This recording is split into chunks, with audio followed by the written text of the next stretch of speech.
दोस्तों नमस्कार, मैं हूं राकेश कुमार। मत अभिमत पर आपका स्वागत है। 2 दिन पहले नीतीश कैबिनेट की एक बैठक हुई और उसमें कई महत्वपूर्ण फैसलों पर मुहर लगाई गई और उसमें एक मामला है ज़मीन के निबंधन से जुड़ा हुआ। अगर आप कोई ज़मीन लेना चाहते हैं, आप कोई फ्लैट खरीदना चाहते हैं या बेचना चाहते हैं, तो अब ये इसको सरल बनाने के लिए कुछ नियमावली बनाए गए। उसमें कई महत्वपूर्ण चीज़ें हैं जिस पे आपको ध्यान देना चाहिए और इसके लिए इस वीडियो को पूरा देखें। लेकिन ये जो नियमावली बने हैं, जो कैबिनेट में ये फैसला लिया गया है, उसका असर कितना बड़ा और कितना व्यापक होने जा रहा है, यह भी समझने की बात है। देखिए, पूरे बिहार में लगभग 125 से ज़्यादा निबंधन कार्यालय हैं और इन कार्यालयों में जो भी ज़मीन की खरीद बिक्री होती है या फ्लैट की ज़मीन खरीद बिक्री होती है, जो भी होता है, इसमें जो कागजात बनाए जाते हैं, जो डीड तैयार किया जाता है, वो डीड राइटर द्वारा तैयार किया जाता है, मतलब कातिब द्वारा। कई अधिवक्ता भी ये काम करते हैं। अगर आप देखें तो पूरे बिहार में जितने भी निबंधन कार्यालय हैं, उसमें लगभग 16,500 निबंधित कातिब हैं। निबंधित मतलब ये लाइसेंस्ड कातिब हैं जिनको लाइसेंस प्राप्त है डीड राइटर के रूप में। वहीं बिना लाइसेंस के जो डीड राइटर हैं, उनकी संख्या भी 42,000 से 45,000 के बीच है। मतलब कि अगर दोनों को आप जोड़ लें तो लगभग 60,000 लोग इस कारोबार से जुड़े हुए हैं। लेकिन जो नई पद्धति बिहार सरकार ला रही है, जिसमें यह है कि एक डीड मॉडल तैयार किया गया है और उस मॉडल को आप जो वेबसाइट है उससे डाउनलोड कर लें या उसे प्राप्त कर लें और उस पर जो महत्वपूर्ण चीज़ें होती हैं, जैसे ज़मीन आप बेचते हैं या ख़रीदते हैं तो महत्वपूर्ण क्या होता है, खाता, खेसरा, रकबा, आपका नाम, पता, इन सारी चीज़ों को उसमें आप भर दें और उस मॉडल डीड में इन सारे चीज़ों का खाका बना हुआ है, इसको भर दें और जो शुल्क होता है, रजिस्ट्री का निबंधन शुल्क होता है, वो जमा करें और ऑनलाइन आपका रजिस्ट्री हो जाएगा।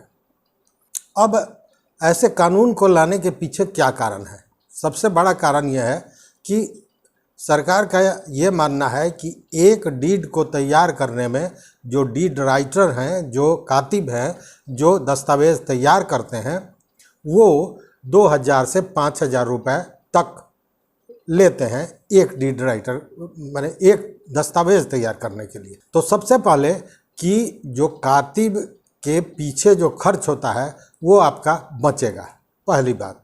दूसरी बात कि कातिब के यहाँ आप जाते हैं तो घंटों लाइन लगाना पड़ता है या कातिब उस पूरे दस्तावेज़ को तैयार करता है, इसमें समय लगता है। तो अब वो समय आपको नहीं लगेगा और आपको इसके लिए किसी और के पीछे जाने की ज़रूरत नहीं पड़ेगी।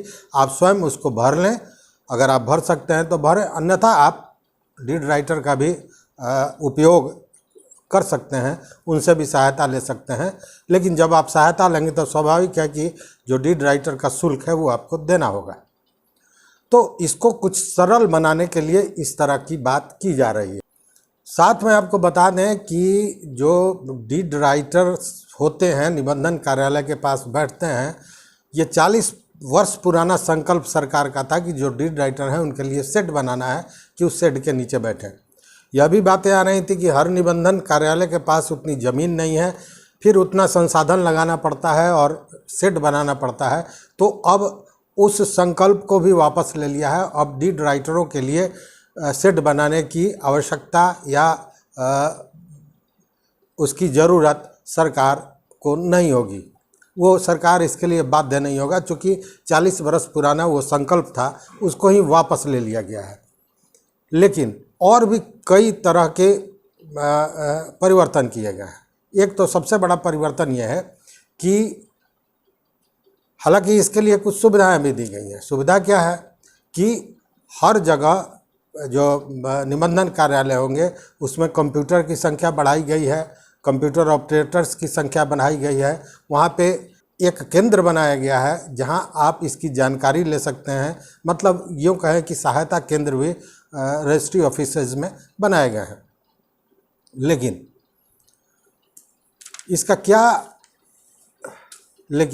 इसका क्या दूरगामी असर होगा, यह भी जानने वाली बात है। इसको लेकर जो बिहार दस्तावेज नवीश संघ है, उसके जो अध्यक्ष हैं उदय कुमार सिन्हा, उनका कहना है कि ये जो नई स्थिति आई है, इससे एक तो दलाली प्रथा को बल मिलेगा। मतलब इस रजिस्ट्री को लेके जो दलाली प्रथा है उसमें तेज़ी आएगी, और साथ में गड़बड़ियों पे अंकुश लगाना मुश्किल हो जाएगा। उसके पीछे उनका ये तर्क है कि अभी तक जो डीड तैयार किया जाता है, दस्तावेज तैयार किया जाता है, उसमें डीड राइटर बजाबते अपना निबंधन संख्या लिखते हैं और वो अपना हस्ताक्षर लिखते हैं। वैसी स्थिति में अगर डीड में कोई गड़बड़ी प्राप्त होती है या गलत ढंग से डीड लिखा हुआ है, तो वैसी स्थिति आई जब जांच हुआ तो ये पकड़ा जाता है कि किस डीड राइटर ने इसको तैयार किया है। लेकिन अब वो चीज़ें नहीं होंगी। ये जो नया नियमावली है यह 1 जून से लागू भी हो जाएगा। और सबसे बड़ी बात क्या है, उस पर ध्यान दीजिए कि जब आप कोई भी ज़मीन या फ्लैट या कोई संपत्ति क्रय करने जाते थे या विक्रय करने जाते थे, खरीदने जाते थे या बेचने जाते थे, तो आपको गवाहों की ज़रूरत पड़ती थी। कम से कम 2 गवाह की ज़रूरत पड़ती थी, जिसको आप लेके जाते थे। वो गवाही देता था उस डीड पे कि हाँ, मेरे सामने ये खरीद बिक्री की गई है। लेकिन नया प्रावधान है, उसके तहत इसकी ज़रूरत नहीं होगी।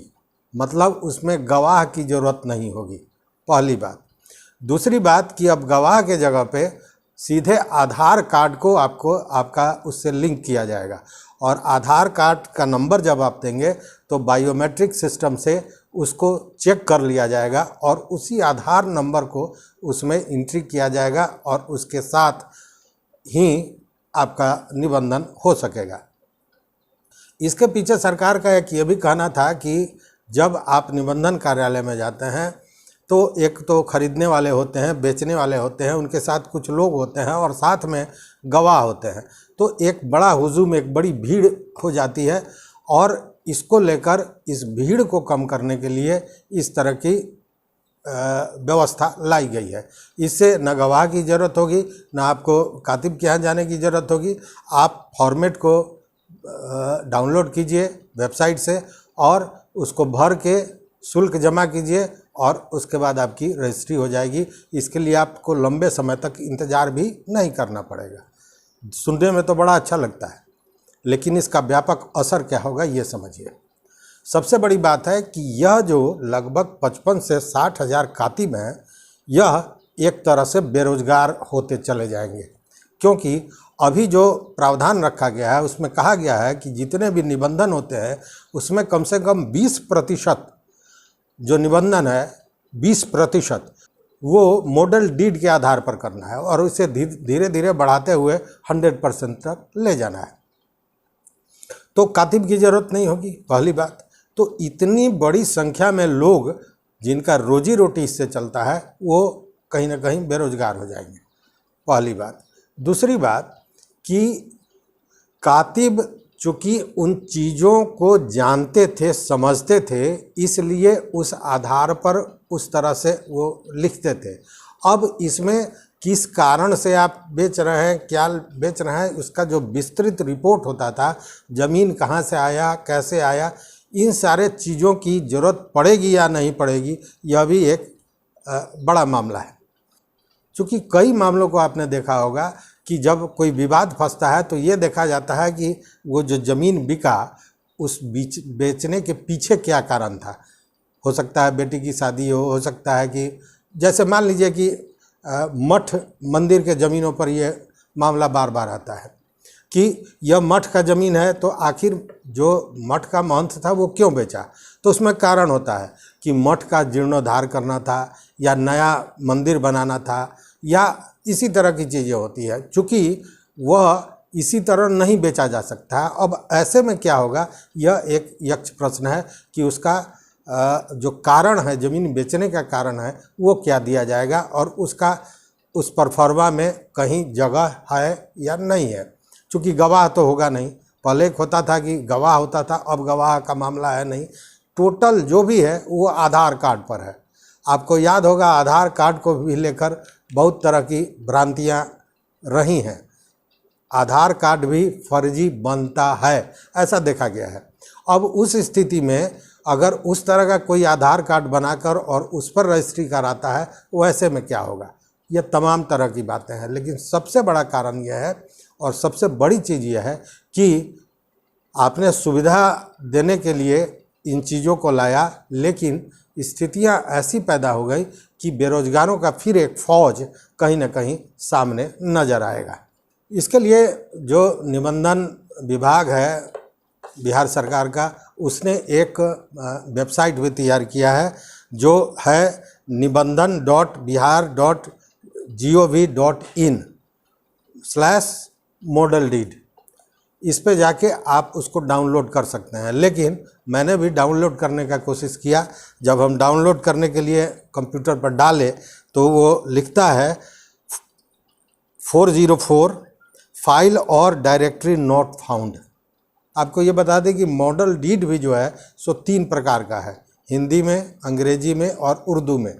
अब आपको जिस विषय में, जिस भाषा में सुविधा हो, उस भाषा में उसको डाउनलोड करें, उसको भरें और अपना रजिस्ट्री करावें। तो ये नई जो स्थिति है वो 1 जून से होने जा रही है, लेकिन इसका क्या असर होगा यह अभी कहना मुश्किल है। लेकिन एक बात तो है कि जो कातिब हैं उनका काम कैसे चलेगा, यह एक बड़ा प्रश्न है, ये यक्ष प्रश्न है। ऐसे आपको बता दूं कि इसके प्रमोट करने के लिए सरकार ने यह भी किया है कि जब आप मॉडल डीड पर अपनी रजिस्ट्री कराते हैं तो उसमें प्रोत्साहन के लिए 1% शुल्क में आपको रियायत दी जाएगी, जो अधिकतम 2000 रुपये तक हो सकता है। तो ये तो प्रमोट करने की बात है सरकार ने कि आप मॉडल जो डीड है उसके आधार पर रजिस्ट्री करावें, उसके लिए है। लेकिन प्रश्न वही है कि इससे क्या दलाली सिस्टम बढ़ेगा, इससे क्या गलत रूप से, गलत ढंग से जो रजिस्ट्री की जाती है वो बढ़ेगा, और क्या इससे बेरोजगारी बढ़ेगी, जो कातिब हैं वो आगे क्या करेंगे, ये बड़ा प्रश्न। इससे जुड़ा हुआ कोई भी आपका मत हो, कोई आप अपना अभिव्यक्त करना चाहते हैं अपनी बात, तो हमारे कमेंट बॉक्स में आकर निश्चित रूप से बताइए। अगर चैनल पर नए हो तो निश्चित रूप से सब्सक्राइब कर लीजिए, शेयर कीजिए दोस्तों के साथ, लाइक कीजिए और घंटी जैसी जो आकृति है उसको दबा दीजिए ताकि हम जो वीडियो बनावें आप तक पहुँचे। तो देखते रहिए मत अभिमत। बहुत बहुत धन्यवाद, कोटिशः आभार।